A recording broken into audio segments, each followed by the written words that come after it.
లో కూడా చూసాము. మరి ఈ యొక్క సందర్భంగా ఎన్నో పోరాటాలు ఫలితంగా ఎస్సీల్లో ఉన్నటువంటి 59 ఉపకులాలకు మేలు జరగాలని, 59 ఉపకులాలు వారు జనాభాను బట్టి వారి ఆర్థిక పరిస్థితులను,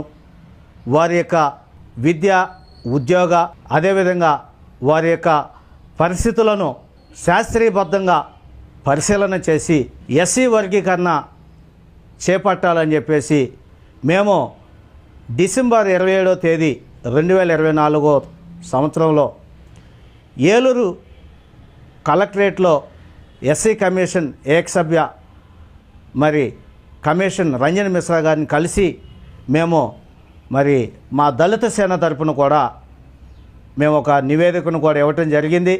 వినతి పత్రాన్ని ఇవ్వటం జరిగింది. ఈ అంశం మీద మరి రంజన్ మిశ్రా గారు అదేవిధంగా మరి ఉన్నటువంటి వారి యొక్క టీము క్షుణ్ణంగా శాస్త్రీయబద్ధంగా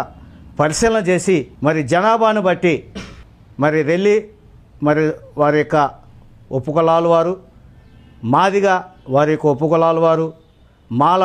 వారి యొక్క ఉపకులాల వారికి ఏ మరి మరి శాతం ప్రకారం ఇస్తే అందరికీ న్యాయం జరుగుద్దనే ఒక అంశం మీద మరి వారి యొక్క రిపోర్టును రాష్ట్ర మంత్రి మండలి మరి సీఎం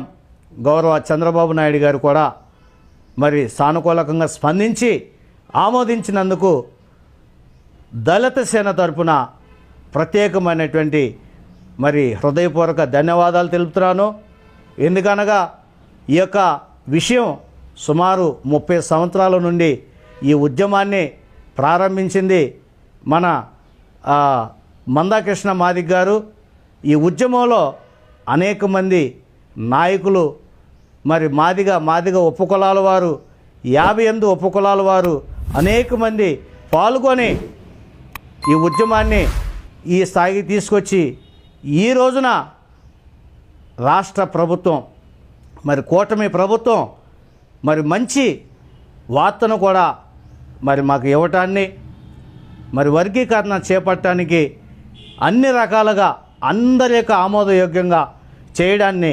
దళిత సేన తరపున మరొకసారి ఆంధ్రప్రదేశ్ రాష్ట్ర ముఖ్యమంత్రి శ్రీ నారా చంద్రబాబు నాయుడు గారికి, వారి యొక్క మంత్రిమండలి వారికి